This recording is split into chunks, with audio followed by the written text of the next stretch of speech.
Hi friends, welcome back. So headline, Federal Reserve officials were open to further US, get this, rate rises to quell inflation. So they were actually talking about raising rates, at least open to it, talking about rate hikes behind closed doors.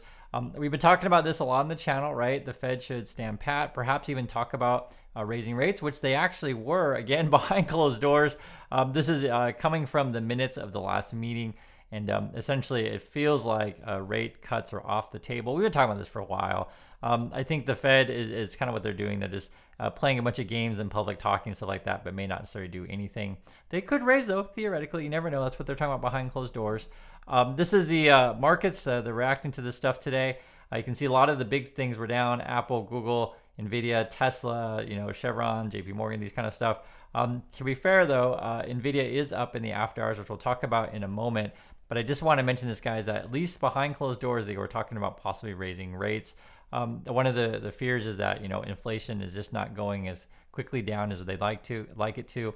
And moreover, someone mentioned in the comments recently that I should cover something that I'm really clear that sometimes people may have a misconception about inflation numbers. So let me just make this clear. Let's say, for example, you get an inflation rate of, we'll say 7%. Okay, so prices increased year over year 7%, and then maybe today it's around 3.5 or something of that nature. That means prices have increased from last year to up 3.5%. So even if inflation is cooling, it doesn't mean necessarily prices are coming down. It just means the rate of increase is slowing. Okay, so prices are still going up, just at a slower pace.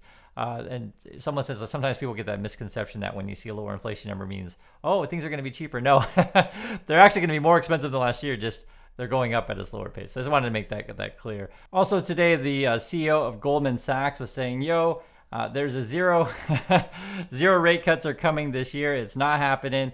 And he was basically saying the data is not there, and had mentioned that he's seeing in the earnings reports of companies that consumers are cutting back, mentioning McDonald's and AutoZone. The McDonald's one, guys, we talked about this before on the channel, where even McDonald's is trying to introduce cheaper meals on their menu just to get consumers through the door. Also, home sales slipped unexpectedly in April, despite big gains in supply. So basically, the inventory was there, but essentially the higher rates and maybe people just don't have any money. Home sales are down a bit compared to what was the expected estimates, right? So at the moment, you can see the median price for an existing home in April was $407,000, and that's an increase 5.7% year over year.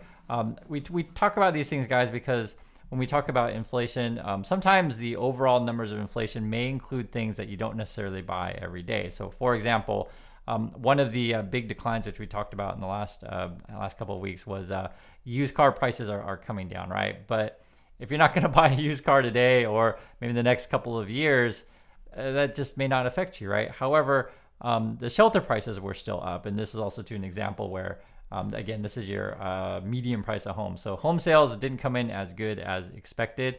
Also, if you want to jump overseas, the UK, I guess they're still having inflation a little bit hotter than expected. So I don't think anyone's back to in terms of, some of these major economies are back to double-digit inflation, that kind of stuff. However, again, I just want to mention that even though inflation is cooling in the UK, you still have elevated prices. Now, I'd like to hear, though, from people in the UK, where are you feeling the pinch and where are you feeling relief? I don't want to taint the data by, just implying that everything is too expensive in UK. I want to hear from people in the UK. What's expensive? What's not expensive? Have you seen some relief in some things? My guess, and I don't live there, is that home prices are probably still high and rents are probably still high. And I think those things are obviously something you deal with every day, meaning that you have to live somewhere, right? Moreover, I'd be curious to hear what food is up to in the UK. Now, not everything is doom and gloom. Nvidia evidently had a great earnings report in terms of how much money they're making. Look at this headline, guys. Nvidia reports a 262% jump in sales, signals continuing AI boom. What the heck? So they're still making money over there. And this is an interesting one and something that I've mentioned several times.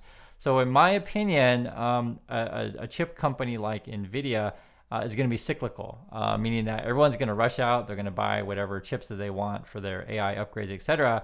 And then maybe they don't upgrade for the next couple of years. So it's kind of a boom bust cycle.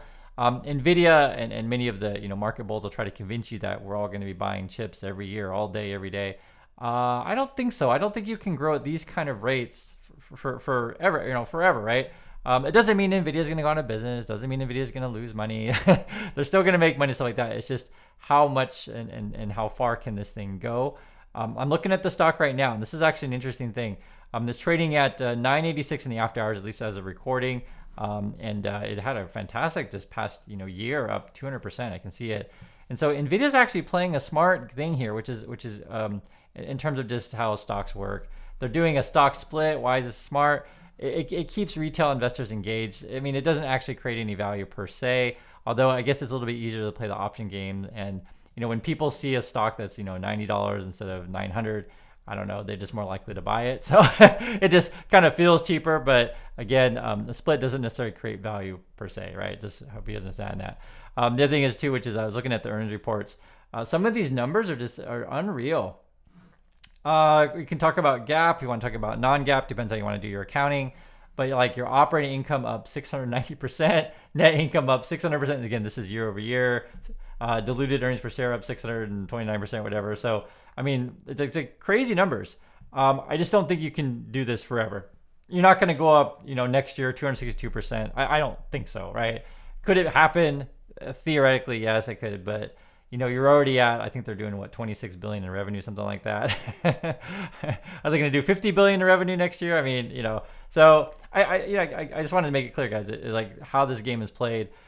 Is that you're looking for the future. Can you continue the growth rates to justify these kind of PE ratios? I just don't think they can grow at this pace forever. It just can't be. But they did have a great quarter in comparison to last year. One of the things that was interesting is that data centers sort of where their money at. They have different categories of where they make money. What is this, like 22.6 billion in revenue, and then gaming and AI PC is 2.6 billion, right? So you can see a data center really is their main thing. Now, are other companies out there going to be buying Nvidia stuff? So this is actually an interesting thing. I think what's going to happen is for many companies, they're going to have to look at why do we need these chips? Can we make money on said chips or whatever? And I'm going to use this as an example. So this is Amazon, and also shows sort of what's trending in the market. Read the headline. Amazon plans to give Alexa an AI overhaul and a monthly subscription price, right?